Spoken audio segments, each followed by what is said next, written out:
Алина плакала, не пытаясь сдержать слез, и с каждой минутой все крепче прижималась к груди своего дедушки, старого, доброго и мудрого Викентия Ивановича.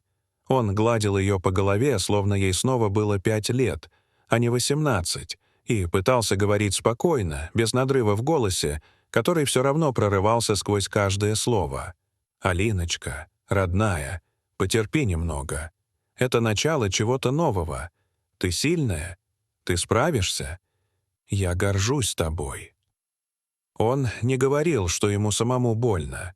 Не говорил, как ночью тайком плакал в своей старенькой кровати, осознавая, что теперь они будут видеть друг друга только по праздникам. И то, если получится. Его внучка уезжала из их поселка Верхняя Речка в большой город. Учиться, строить жизнь, искать себя. Поезд дернулся и неспешно, с тяжелым железным вздохом, тронулся с платформы. Алина вытерла глаза и побежала в конец вагона. Там, прижавшись лицом к запотевшему грязному стеклу, она стояла, пока не исчез последний дом, последний поворот, последний клочок родной земли. Ей предстояло жить в Невинске, городе с шумными улицами и многоэтажками, где небо казалось ниже, а люди — холоднее. Встречал Алину Юрий Степанович, старый друг ее деда и бывший преподаватель биологии, переехавший в город много лет назад. После смерти жены и потери сына он жил один, и когда Викентий попросил его принять внучку, он не колебался ни секунды. «Я помогу тебе, чем смогу», — сказал он, встретив ее на вокзале. С Юрием ей было удивительно легко. Он оказался человеком веселым, добродушным и чутким. Они часто разговаривали по вечерам, пили чай на балконе, и она быстро привыкла к его спокойному присутствию в своей жизни. Именно он помог ей преодолеть страх перед городом, толпами, трамваями и серыми лицами. Учеба в медицинском колледже сначала казалась ей страшной, но со временем все стало на свои места. Алина нашла друзей, сдала первую сессию и даже полюбила анатомию. Через год она уже не чувствовала себя чужой, а через 2 стала одной из лучших на курсе. Юрий Степанович называл ее своей внученькой и часто говорил: «Вот увидишь, еще спасешь не одну жизнь». После окончания колледжа Алина выбрала не больницу, как многие, а станцию скорой помощи. Она чувствовала, что должна быть там, где беда приходит неожиданно, где нет времени на размышления, где каждый вызов — это как экзамен. Там, среди постоянной спешки, сигналов сирен и запаха перекиси, она встретила Егора. Это был обычный вечер, как все, но обернулся он чем-то большим. На вызове у ресторана произошла драка, и в результате один из пострадавших оказался при смерти. Именно его Алина сопровождала в больницу. Все время в дороге она держала его за руку, постоянно повторяя: «Ты не умрешь, только держись». Парня звали Егор.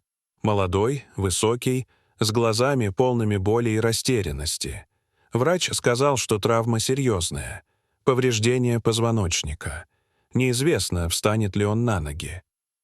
Алина не могла забыть его лицо. На следующее утро пошла в больницу. Потом снова и снова. «Я не знаю, зачем я это делаю», — призналась она Юрию. «Знаешь», — мягко ответил он, — «просто боишься признаться себе».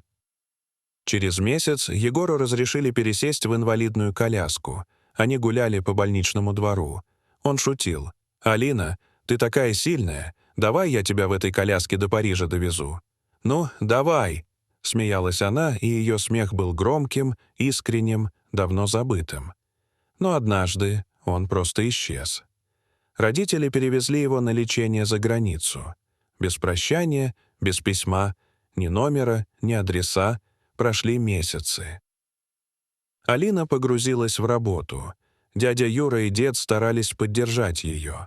Но она чувствовала, что потеряла что-то важное. Поняла, что это была любовь. А потом Егор вернулся. Просто вошел в больницу с цветами и такой улыбкой, что у Алины вздрогнуло сердце. Она даже не заметила, как оказалась в его объятиях. Все вокруг исчезло. Остались только они. Позже они поженились. Родители Егора были богаты. Особняк, подарки, квартира в элитном районе. Но мать мужа сразу заявила: «Она не нашего круга». Алина чувствовала это каждый раз, как заходила в их дом. Вскоре отец Егора, влиятельный чиновник, прямо сказал: «Постарайся, чтобы ты и мой внук появлялись здесь как можно реже». Но Алина была счастлива. До тех пор, пока не произошла авария. Она ехала в такси, нужно было оформить декретный отпуск. И вдруг удар, крик, боль, а потом ужасная тишина. Ребенка не стало, и ей сказали: «Детей больше не будет». С этого дня жизнь пошла под откос. Егор изменился. У него снова появились друзья, вечеринки. Его мать открыто говорила: «Женись на другой, тебе нужны наследники». После этого Алина подала на развод. Юрий Степанович был рядом. Его забота, внимание, даже молчание — все это спасало ее. Он водил ее к врачам, к психологам.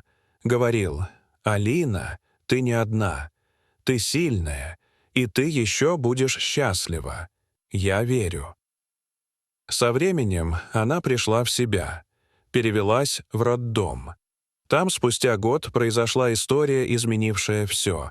В ту ночь привезли девушку, подростка. Она пыталась уйти из жизни. Ее спасти не удалось, но была надежда спасти ребенка. Когда он родился, врачи поняли — поздно. Он не дышал.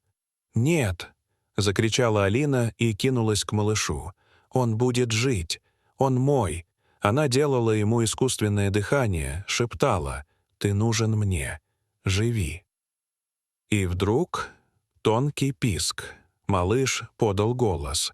Его назвали Артемом. Алина усыновила его, оформив все документы.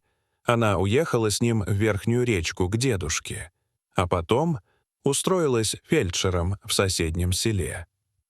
Так началась ее новая жизнь. Прошли годы. Артем вырос. У него оказался блестящий ум, особенно в технике. Учитель информатики Константин стал для него наставником и вскоре мужем Алины. В 18 лет Артем выиграл грант и уехал в Канаду. Через год пригласил семью к себе. Но дед Викентий был слишком стар, боялся перелетов. Решили ехать вдвоем. За сутки до вылета раздался звонок. «Алина, это Олег. Я хочу увидеть сына, Артема. Он мой». Оказалось, биологическая мать Артема — бывшая девушка Олега. Он узнал об этом недавно. Теперь он инвалид, без семьи, без средств. Просил помочь. Алина все рассказала Артему.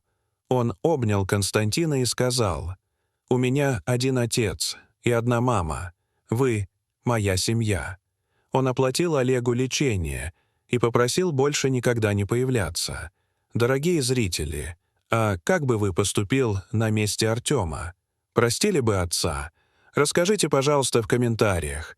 А если вам понравилось это видео, то ставьте лайк и подписывайтесь на наш канал. До свидания.